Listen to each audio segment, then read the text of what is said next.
சிவாய நம. திருச்சிற்றம்பலம். சைவத்திற்கு மேல் சமயமில்லை, உள்ளதே சிறக்கும் அல்லது தோன்றாது. நான் உங்கள் அஸ்ட்ரோ சின்னதுரை, பிளிமசைபுத்தூர், பெரம்பலூர் மாவட்டம்.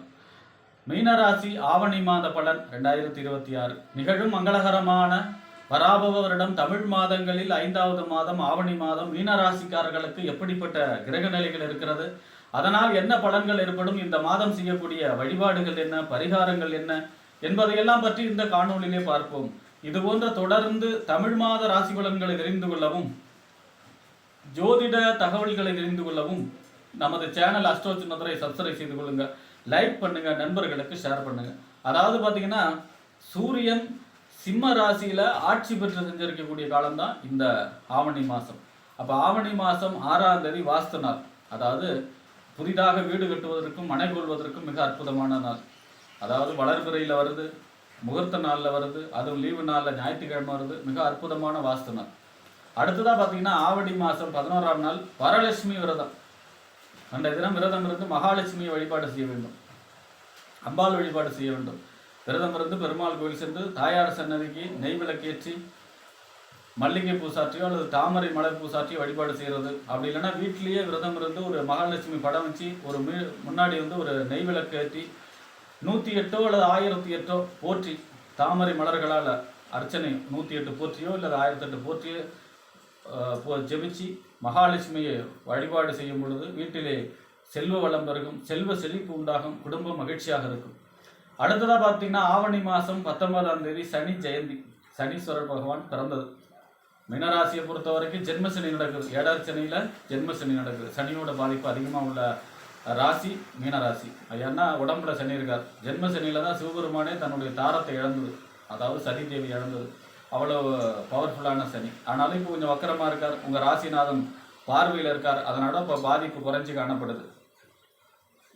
இப்போ பார்த்தீங்கன்னா, இந்த அன்றைய தினம் ஆவணி மாதம் 19ஆம் தேதி நவகிரகத்தில் மேற்கு பார்த்து சென்ட்ரலில் இருப்பார் சனி. அவருக்கு ஒரு கருப்பு வஸ்திரம் சாத்தி நெய் விளக்கேற்றி அல்லது நல்லெண்ணெய் விளக்கேற்றி வழிபாடு செய்கிறது. ஏன்னா ஒரு காலபைரவருக்கு நல்லெண்ணெயில் ஒரு தீபம் ஏற்றுறது, இல்லைன்னா பொதுவாக ஒரு சிவன் கோயிலில் போய் நல்லெண்ணெயில் ஒரு தீபம் ஏற்றுறது மேன்மையான அதிர்ஷ்டகரமான, அதாவது சனியோட பாதிப்பிலிருந்து கெடுபலனை குறைக்கும். கருப்பாக ஊனமற்றவங்களுக்கு உதவி செய்கிறது, செருப்பு வாங்கி கொடுக்கறது, கொடை வாங்கி கொடுக்கறது, இதெல்லாம் செய்யும் பொழுது சனியோட பாதிப்பு குறையும். ஆவணி மாதம் 19ஆம் தேதி சனி ஜெயந்தி அது.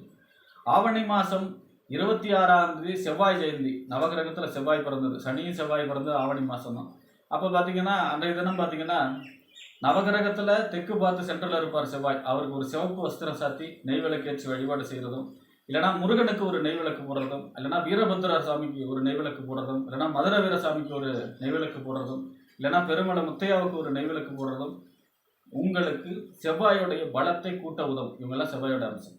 அப்போ பார்த்தீங்கன்னா, செவ்வாய் பலமாக இருந்தால் தான் பூமி யோகம் கிடைக்கும், சகோதரர்கள் நன்மைகள் ஏற்படும், வேலையில் நல்ல வேலை கிடைக்கும், வேலையில் பதவி உயர்வு கிடைக்கும், தைரியம் இருக்கும். இதெல்லாமே செவ்வாய் தான்.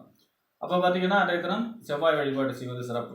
ஆவணி மாதம் 28ஆம் தேதி பார்த்தீங்கன்னா விநாயகர் சதுர்த்தி. விநாயகர் சதுர்த்தி வந்து விரதம் இருந்து விநாயகர் பெருமானுக்கு பிடித்த கொழுக்கட்டை, கடலை இதெல்லாம் வச்சு வழிபாடு செஞ்சு அது பிரசாதமாக மக்களுக்கு தானம் கொடுக்கறதும், அதே மாதிரி பார்த்தீங்கன்னா சூர தேங்காய் உடைக்கிறது, செதறு தேங்காய் உடைக்கிறது. ஏன் அப்படின்னா, நவகிரகத்தில் கேது பகவான் தான் தடையை உண்டாக்கக்கூடிய கிரகம். அதாவது எதையும் தடுக்கும் சுருக்கும். எந்த இடத்துல இருந்தாலும் அந்த பலனை தடுக்கும் சுருக்கும். எந்த கிரகத்தோடு சேர்ந்தாலும் அதனுடைய பலனை தடுக்கும் சுருக்கும். அவருடைய அதிதேவதை யாருன்னா விநாயகர் பெருமான். அந்த தடையை உடைக்கிற ஒரு விநாயகர் பெருமான் தான். ஒரு செதறு தேங்காய் உடைக்கும் பொழுது நம்மளுடைய அனைத்து தடைகளும் அந்த செதறு தேங்காய் உடைகிற மாரி உடைஞ்சி தடைகளே இல்லாமல். ஆக இப்படிப்பட்ட சிறப்பு வாய்ந்த இந்த ஆவணி மாதத்தில் மீனராசியை பொறுத்த வரைக்கும் உங்கள் ராசிநாதன் குரு போன ஒரு மாதம் ஆடி மாதம் ஃபுல்லாக சூரியனோட சேர்ந்து அஸ்தங்க கதியில் இருந்தார். நல்ல பலன் இல்லை, குரு எனக்கு 5ல் இருக்கே, என் ராசியை பார்க்குதே, பலன் நடக்கலையே அப்படின்னு போன மாதம் கஷ்டப்பட்டவங்களுக்கு இந்த மாதம் நல்ல பலன் ஏற்படும்.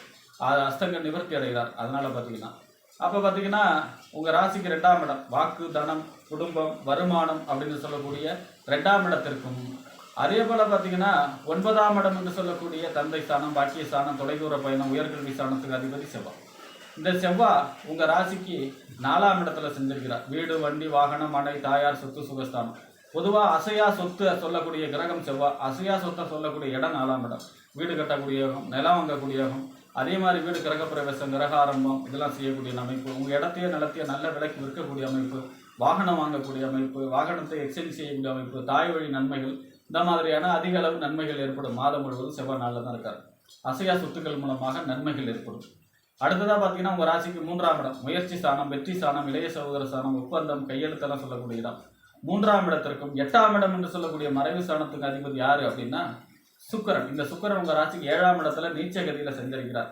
பொதுவாக சுக்கிரன் நீச்சகதியில் சஞ்சரிக்க கூடாது, அதுவும் களத்திர ஸ்தானத்தில். 7ஆம் இடங்கிறது வாழ்க்கை துணை ஸ்தானம்.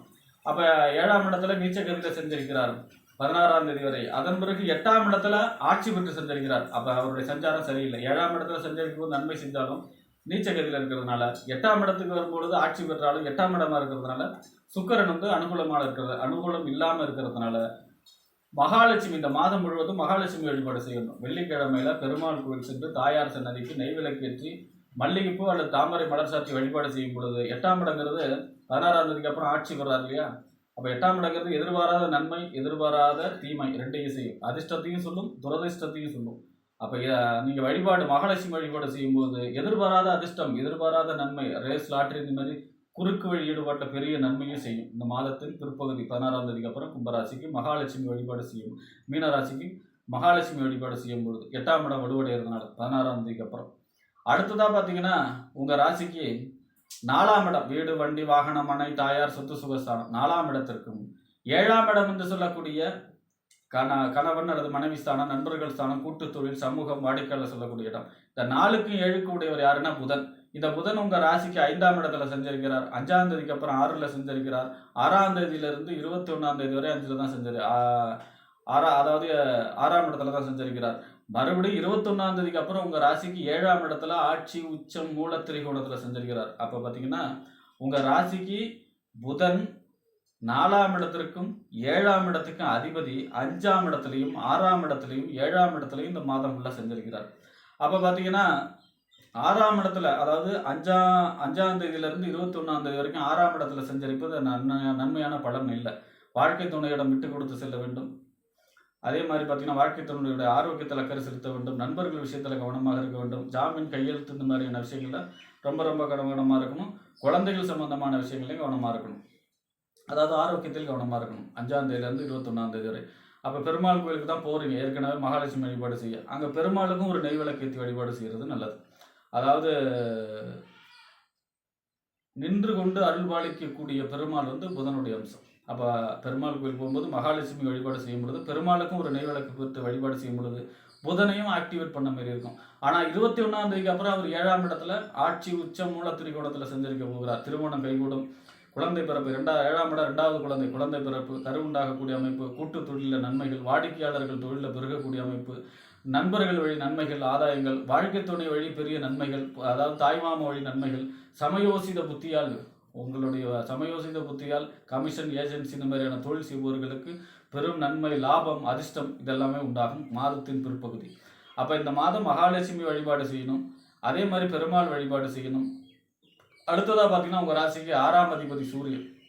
மீனராசிக்கு 6ஆம் இடத்து அதிபதி சூரியன் 6ஆம் இடத்திலே ஆட்சி பெற்று சஞ்சரிக்கிறார்.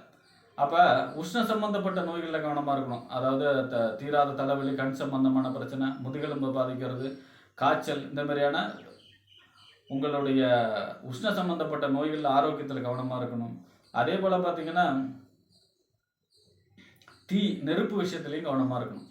மற்றபடி பார்த்தீங்கன்னா இந்த மாதம் உங்களுக்கு வழிபாடு செய்யக்கூடிய மாதம், மகாலட்சுமி வழிபாடு செய்யக்கூடிய மாதம், பெருமாள் வழிபாடு செய்யக்கூடிய மாதம். இந்த 2 வழிபாடு செஞ்சால் போதும். மீனராசியை பொறுத்த வரைக்கும் இந்த மாதம் அதிர்ஷ்டகரமான எதிர்பாராத நன்மை கொண்டு வந்து சேர்க்கக்கூடிய மாதமாக இருக்கும். மாதத்தின் பிற்பகுதி சுக்கிரன் 8ஆம் இடத்துல ஆட்சி பெற்று சஞ்சரிக்கிறதுனால எதிர்பாராத அதிர்ஷ்டம், ரேஸ், லாட்டரி, இந்த மாதிரியான முயற்சிகளில் ஈடுபடலாம், வெற்றியை கொடுக்கும். ஏன்னா ஜென்மசனியோட பாதிப்பும் குறைஞ்சிருக்கு. உங்கள் ராசிநாதன் குருவும் அஸ்தங்கள் நிவர்த்தி பெற்று நன்மையான பலன்களை செஞ்சரிக்கிறதுனால மாதத்தின் பிற்பகுதி உங்களுக்கு எதிர்பாராத அதிர்ஷ்டத்தை கொண்டு வந்து சேர்க்கக்கூடிய மாதமாக இந்த ஆவணி மாதம் மீனராசிக்காரர்களுக்கு அமையும் என்று கூறி விடைபெறுகிறேன். நன்றி, வணக்கம்.